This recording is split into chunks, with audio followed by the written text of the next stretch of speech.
Hello and welcome to the first installment of Yummy Goodness TV. I'm your host, Scott Lemeyer. Our goal here at the show is to show you that anybody can cook almost anything in any kind of kitchen. You don't need the $1 million test kitchens and, you know, chefs and all that stuff behind you, whatever. For the time being, we're going to be concentrating on doing desserts, things like that. Eventually we're going to be coming in and doing dinners and snacks and all that other kind of thing. Today, easy one, carrot cake, cream cheese frosting. We'll get at it in 1 second. Alright, carrot cake, cream cheese frosting, really easy. Right now we're just going to concentrate on the carrot cake, alright? I'm doing a double batch, so I'm not going to tell you what the amounts of everything are because I got to do a large cake, but the amounts for a normal size cake we'll have up on the web when this is posted. So right now we got our eggs, carrots, toasted walnuts, to throw them in an oven about 350 degrees, bring them out, chop them finely, sugar, vanilla, either saffron or vegetable oil, and our dry powder mix. Alright, back to what I was saying before we run out to by the door. Powder mixture is flour. I also had a brain fart. It's flour, baking soda, baking powder, and cinnamon. Alright, first thing we're going to do, we're going to get our eggs together, mix them up until they're frothy, about a minute, minute and a half.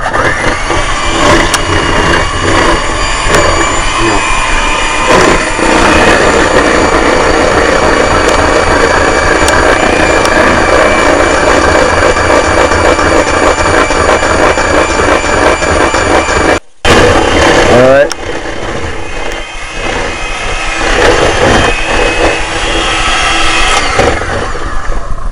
Alright, now they're light and frothy. Next thing you're going to do is you're going to take your sugar, you're going to add it to your mixture.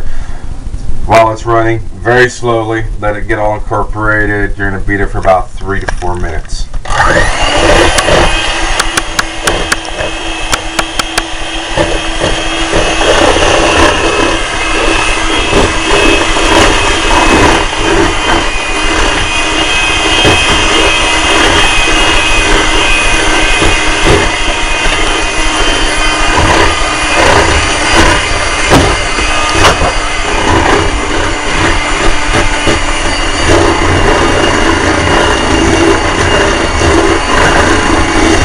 Okay, now the batter's gotten a little bit thicker, it's a little bit lighter, it's been a couple of minutes. What you're going to do is you're going to add the oil in a steady stream, let that get all incorporated, then you're going to add your vanilla.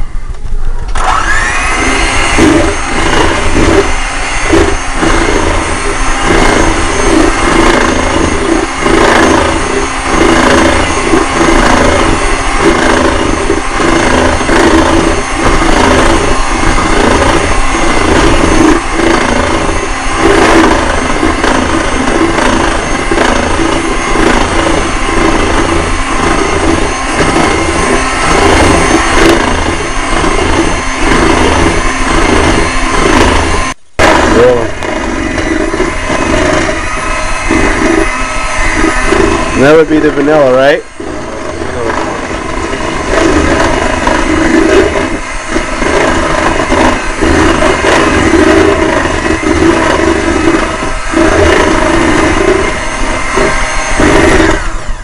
You know, nice and thick.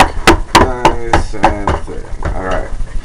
Now we're going to take our flour mixture, we're going to beat it in just until it gets, you know, mixed in and incorporated and all that stuff, and then after that, that's when you start adding in your carrots and all the other yummy stuff that goes into this.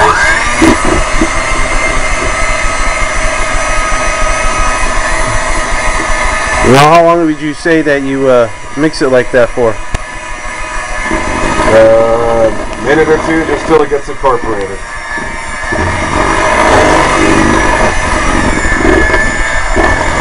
Oh, what's the thickness? You'll see. That's the other thing about cooking, you gotta have patience. Not as much as fishing, you gotta have patience.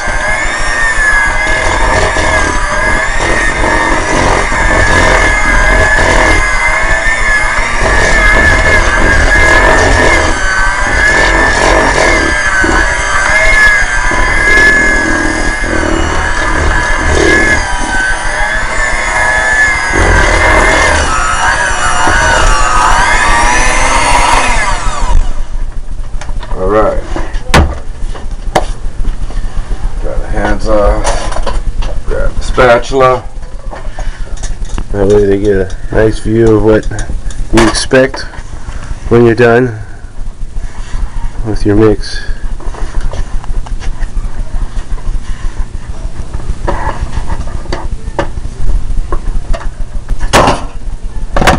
Alright, next, now you don't want to use the beater on this, you'll just turn it into a huge freaking mess in a pulp.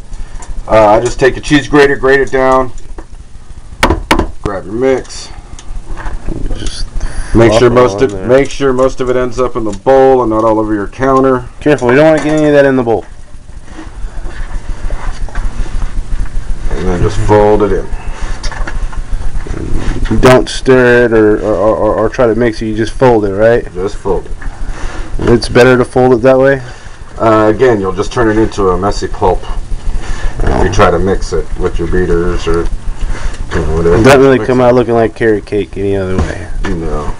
You can also add in, if you're going to use raisins or, whatever, you add it in as soon as the carrots are folded. Okay. Like that. Me, good old roasted, toasted walnuts. Oh, getting a little nutty here. Right on. Let's get nuts. Jason likes nuts. Jason likes nuts in his mouth. I'm a bit nutty.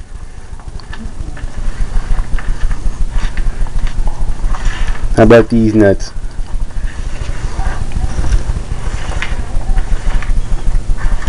That's actually looking kind of good now, dude. How many eggs did you use? This is a double batch, so there's 8 eggs in this. 8 eggs. Normally you'd use a regular, 11 by 9 pan, but I'm making this for, the entire complex is going to be eating some of this. So I decided that I was going to make a double batch. Oven should have been preheated to 350. It actually is. I just, turned it off for some reason because I'm an idiot. Next thing you do, pan. Make sure you got a nice clean pan. If you got one of the an older pan, that you've been using for casseroles or whatever, it might be worth it to just go spend a couple of bucks and grab yourself a new pan, one that you're only going to use for cakes or whatever, because just like cast iron, some of these old pans, they can get seasoned and you'll eventually get the flavors of whatever you've been cooking for 20 or 30 years in your pan. This way, nice clean. Now, I use spray, get it all nice and coated. Don't want to get sticky. No, that way it comes right out. Now, you're supposed to, this is the recipe that we will be having online for this, the amounts and everything. It's enough for 2 pans, 11 by 9. But this right here is going to just make 2 of these larger quarter sheet pans. Take half of your batter. Only half at a time, or? Half at a time. Oh, I see. That way you don't get overwhelmed. No, because I don't want to have to cut a cake in half so I can put something in the middle of it. You do half at a time, and then when it comes out, you can put your cream cheese frosting not only on top, but you can put it in the middle.